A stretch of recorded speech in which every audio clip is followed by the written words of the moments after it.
একটি ঘূর্ণিঝড়ের ৬৪ কিলোমিটার মধ্যে বাতাসের সর্বোচ্চ একটানা গতিবেগ থাকে ৯০ কিলোমিটার প্রতি ঘন্টা। সেটি দমকা বা ঝোড়ো হাওয়া আকারে ১০০ থেকে ১২০ কিলোমিটার পর্যন্ত উন্নীত হতে পারে। এখন যেহেতু ঘূর্ণিঝড় উপকূল অতিক্রম করছে এবং সম্পূর্ণ করতে আরও ৫ থেকে ৬ ঘন্টা সময় লাগবে, সেই জন্য আমরা বলেছি যে দক্ষিণ পাশে, right side of the forwarding sector, সেখানে বাতাসের দমকা বাতাস বা জোড়ো হওয়ার গতিবেগ বৃদ্ধি পেতে পারে। তবে এই যে দমকা বাতাস এবং ঝোড়ো হওয়া, এর সাথে থাকে বডিলি মুভমেন্ট।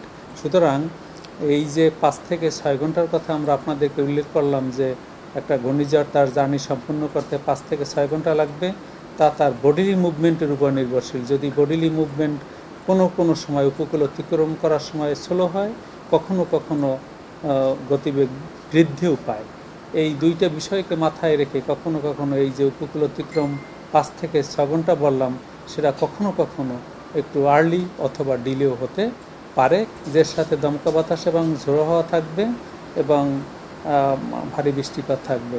এবং আগামীকাল সারা দেশেই প্রায় থেমে বৃষ্টি হবে, কোথাও দমকা বাতাস বা ঝোড়ো হাওয়া অব্যাহত থাকতে পারে।